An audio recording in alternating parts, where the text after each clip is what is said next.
I have something very exciting to share with you today. I've been given an opportunity, somebody made me an offer that I just couldn't refuse, and that is to go to Cuba. Yes, Cuba. Now, some of you have been saying, Michael, you're going to go to Cuba, communist country, are you kidding? You probably don't know this because I didn't know it initially. There's probably 100 flights a day that go from the United States to Cuba. Big tourist operation there. Everyone that goes, they go under the strict guidelines of the US government. And I've been given an offer from a big tour company. They're called Experience Cuban Culture. They do everything for you. They get the visas. They take a lot of people over there to experience the Cuban culture. Wonderful, wonderful operation. Great people. And they came to me again with an offer I just couldn't refuse. Michael, you know the Cuban culture, right? I said, well, a little bit. They said, but you know the story of the mob in Cuba pretty intimately well, don't you? And I said, absolutely. They were there from like 1946 through 1959 when Castro started that revolution and they kicked everybody out and the communists took over.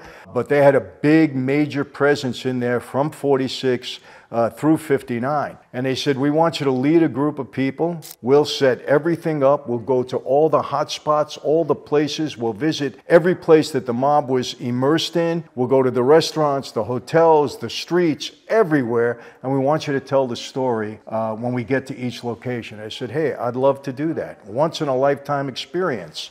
So let's do it. So we put a little arrangement together. And our first dates are December 8th, 9th, 10th, and 11th. How would you like to spend 4 days, 3 nights with me? Not going to leave your side. We're going to be together the whole time. And you're going to get an experience in Cuba like you've never had before. You're going to get an experience in Cuba, I promise you, like you've never had anywhere else. That's for sure. You know, they have tours here in the United States. They do it in Vegas. I think they do something in Chicago, maybe a little something in New York, but this is Cuba. And I'm going to get into a little bit of the story now just to kind of, give you a little sneak peek of what we're going to do. But remember, I'm telling a story now. When we get there, we're going to be visiting every spot. We're going to be staying in the Hotel Nacional where this conference was held in 1946. And we're going to be visiting the restaurants. We're going to be visiting a casino that Meyer Lansky built. A whole deal. It's going to be great.